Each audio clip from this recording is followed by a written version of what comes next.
HIDCO, Mr. Dibedi, Shashank, other officers, engineers and staffs, NKD এর দায়িত্বে আছেন আলাপন বন্দ্যোপাধ্যায়, আমার এখানে আছেন বিধাননগর কমিশনারেটের কমিশনার মুকেশ, আমার সহকর্মী সুজিত বোস, কৃষ্ণা, তাপস চ্যাটার্জি, সব্যসাচী, অদিতি মুন্সি, ভূষণ গুপ্ত এবং পিডব্লিউডির পক্ষ থেকে আছে অন্তরা, আরো অনেকেই আছেন। সবাইকে অসংখ্য ধন্যবাদ। আমরা আজকে বিশেষ করে 5টা বড় প্রকল্পের উদ্বোধন করলাম, যাতে খরচ হয়েছে প্রায় 455 কোটি 50 লক্ষ টাকা। কাজগুলো কমপ্লিট হয়ে গেছে। নিউ টাউনে বিশেষ করে যারা গরিব মানুষ, ইকোনমিক ব্যাকওয়ার্ড ক্লাস, তাদের জন্য দুটো বড় আবাসন প্রকল্প হচ্ছে এবং আর একটা হচ্ছে কম ইনকাম গ্রুপ যারা আছেন তাদের জন্য হচ্ছে, মানে বাড়ি হয়ে গেছে, হচ্ছে মানে হয়ে গেছে। বড় আবাসন প্রকল্প যেটা ইডব্লিউএস বলেন, ইকোনমিক্যালি উইকার সেকশন, এবং এলআইজি যেটাকে আমরা বলি লোয়ার ইনকাম গ্রুপ, মোট 7 একর জমিতে 290 কোটি টাকা খরচ করে এগুলো তৈরি হয়েছে। এবং এখানে 1210টা ফ্ল্যাট আছে। অনেক মানুষকে সংস্থান দিতে পারবে, মাথা গোজার ঠাই। যেটা ইকোনমিক উইকার সেকশন ক্লাস আছে ক্যাটাগরিতে তৈরি হয়েছে 15 তলা, G+14। আমি তার নাম দিয়েছি নিজন্য, কারণ ওটা নিজেদের হয়ে যাবে নবান্নের সাথে মিলিয়ে। ইডব্লিউএস ক্যাটাগরি, এবার বললাম যেটা আমাদের এলআইজি ফ্ল্যাট যেটা আছে 16 তলা, G+15, তার নাম রেখেছি সুজন্য। আর এখানেও 720টা ফ্ল্যাট আছে। মোট টোটাল 1210টা ফ্ল্যাট তৈরি করা হয়েছে। যারা ইকোনমিক উইকার সেকশন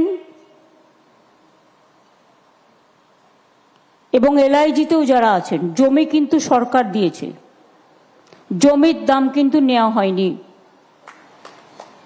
2 হচ্ছে এছাড়াও সাবসিডি দিয়ে বাজারের যা দাম তার থেকে অনেক কম দামে এই ফ্ল্যাটগুলো আপনারা পাবেন, বাজার মূল্য থেকে অনেক কম দামে। লটারি করে স্বচ্ছতার মধ্যে দিয়ে বিলি হবে। এই আবাসন করবার জন্য 7 একর জমি বিনামূল্যে, রাজারহাটে 7 একর জমির দাম অনেক বেশি, বিনামূল্যে রাজ্য সরকার দিয়েছে। আমরা চাই প্রত্যেক মানুষের একটা নিজস্ব ছাদ থাকুক, মানে নিজস্ব অঙ্গন, নিজস্ব আশ্রয় থাকুক। এবং আমরা চেষ্টা করেছি এই বছরের মধ্যে 45 লক্ষ বাড়ি আমরা করেছি, বাংলার বাড়ি, গ্রামীণ আবাস যোজনায়। আমরা ইন্ডিয়াতে নাম্বার 1 ছিলাম 5 বছর পর পর 100 দিনের কাজে, গ্রামীণ আবাস যোজনায় এবং গ্রামীণ রাস্তা কর্মসূচিতে। কিন্তু গত 4-5 বছর ধরে আমাদের টাকা বন্ধ করে দিয়েছে কেন্দ্র, 1 পয়সাও দেয় না। তা সত্ত্বেও আমরা কিন্তু নিজেদের টাকায়, এবং সে টাকাতেও আমাদের শেয়ার ছিল অনেকটাই, একতরফা কিছু হয় না এখানে। এবং এখন তো সব বন্ধ, আমাদের পাওনা টাকা আমরা পাচ্ছি না। তা সত্ত্বেও আমাদের রাজ্যের টাকায় সরকারি কোষাগার থেকে 12 লক্ষ বাংলার বাড়ির টাকা ইতিমধ্যেই আমরা দিয়ে দিয়েছি। এবং 16 লক্ষ মানুষ আরও যারা লিস্টে আছেন তারা ডিসেম্বর মাসে পেয়ে যাবেন একটা কিস্তি, আর একটা কিস্তি মে মাসে পাবেন, অর্থাৎ আরও 28 লক্ষ যোগ হলো। এরপরে যেটুকু বাদবাকি থাকবে সেটা আমরা ফেজ বাই ফেজ করে দেব। এছাড়াও দুস্থ সংখ্যালঘু মহিলাদের জন্য প্রায় 2,60,000 বাড়ি আলাদা হয়েছে। এটাতেও খরচা হয়েছে 2,500 কোটি টাকা। চা সুন্দরী প্রকল্পে, মানে আমরা বিশেষ করে যেখানে চায়ের বাগান, সেই বাগানে যাতে তারা থাকতে পারে সেই জন্য চা সুন্দরী প্রকল্প তৈরি করেছি। চা সুন্দরী এক্সটেনশন প্রকল্পে আমরা জমিটা দিই তাদের, এখন বাড়ির টাকাও দেয়া হচ্ছে, এবং প্রায় 24,000 মানুষ এই বাড়ি, কিন্তু 24,000-এর বেশি পরিবারকে দেয়া হয়ে গেছে ইতিমধ্যেই, বাদবাকিও রেডি হচ্ছে সব। রানীগঞ্জের কয়লা খনিতে অ্যাক্সিডেন্ট প্রোন এরিয়া, দীর্ঘদিন ধরে যে কোনো দিন ধস নামলে 20,000 মানুষের মৃত্যু হতে পারে। বারবার কেন্দ্রীয় সরকারকে বলে কোনো লাভ হচ্ছিল না, তাই আমরা অন্তত চেষ্টা করেছি অন্ডাল, জামুরিয়া ও বারাবণী এলাকায় বসবাসকারী 29,000 পরিবারের পুনর্বাসনের ব্যবস্থা আমরা করেছি। যদিও এগুলো কোল হচ্ছে সেন্ট্রাল সাবজেক্ট, কয়লা খনি এরিয়ায়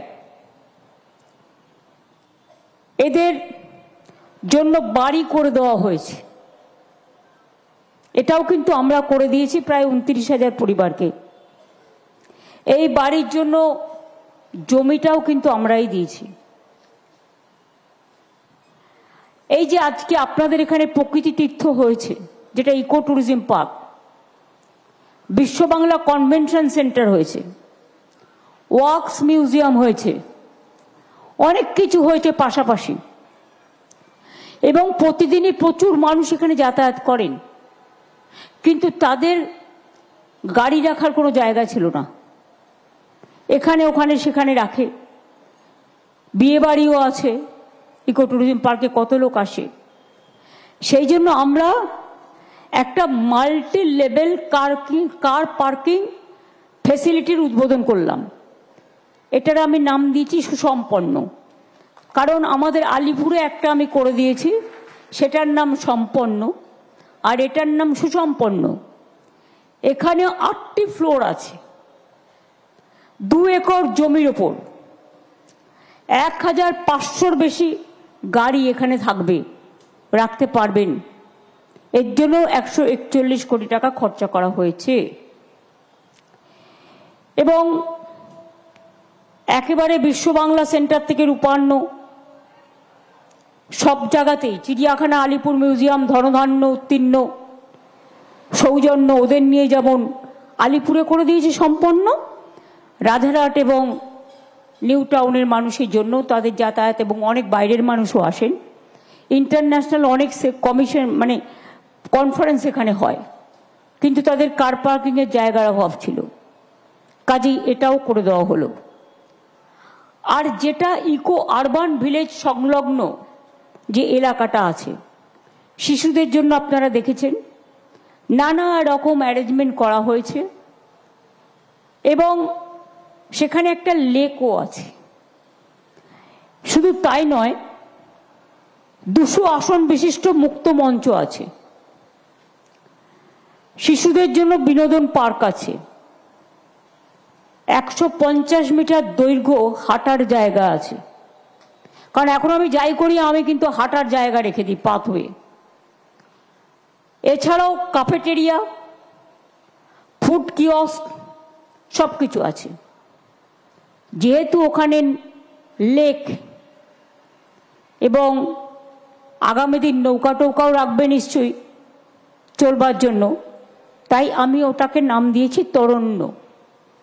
তরি থেকে এসছে কথাটা তরণ্য, হয়তো নতুন শব্দ, কিছু করার নেই, শব্দ তৈরি হয়ে যায় কাজের মধ্যে দিয়ে। এটাতেও আমাদের প্রায় 10 কোটি টাকা, অ্যাবাউট 10 crores খরচা হয়েছে, এবং এটা একটা সামাজিক মিলনস্থলও হবে, মানুষের নিঃশ্বাস নেওয়ার একটা জায়গা হবে, ছোট ছোট প্রোগ্রাম যেগুলো হয় 200 মুক্ত মঞ্চে স্থানীয় মানুষরা, বাইরের মানুষরাও করতে পারবে। এর আগেও আমরা Rabi Tirtha, Nazrul Tirtha, Kolkata gate, aircraft museum, wax museum, eco tourism park সব কিছুই করে দিয়েছি। এই জায়গাটা নতুনভাবে সেজে গেছে। আর জল্পেশ মন্দির হচ্ছে একটা বড় শিব মন্দির। উত্তরবঙ্গে জল্পেশ শিব মন্দির খুব পপুলার। তাদের কিছুদিন আগে আমি গেস্ট হাউসের উদ্বোধন করেছি আমাদের টাকায়। স্কাই ওয়াক করে দিয়েছি। দক্ষিণেশ্বরে আপনারা জানেন স্কাই ওয়াক করে দিয়েছি। কালীঘাট মন্দিরে স্কাই ওয়াক করে দিয়েছি। জগন্নাথ ধাম করে দিয়েছি। পাথর চাপড়ি ডেভেলপমেন্ট করে দিয়েছি। ফুরফুরা শরীফ ডেভেলপমেন্ট করে দিয়েছি। চন্দননগরেও অনেক ডেভেলপমেন্ট হয়েছে। তেমনি জলপাইগুড়ি শিব মন্দির, জল্পেশ শিব মন্দির খুব বিখ্যাত।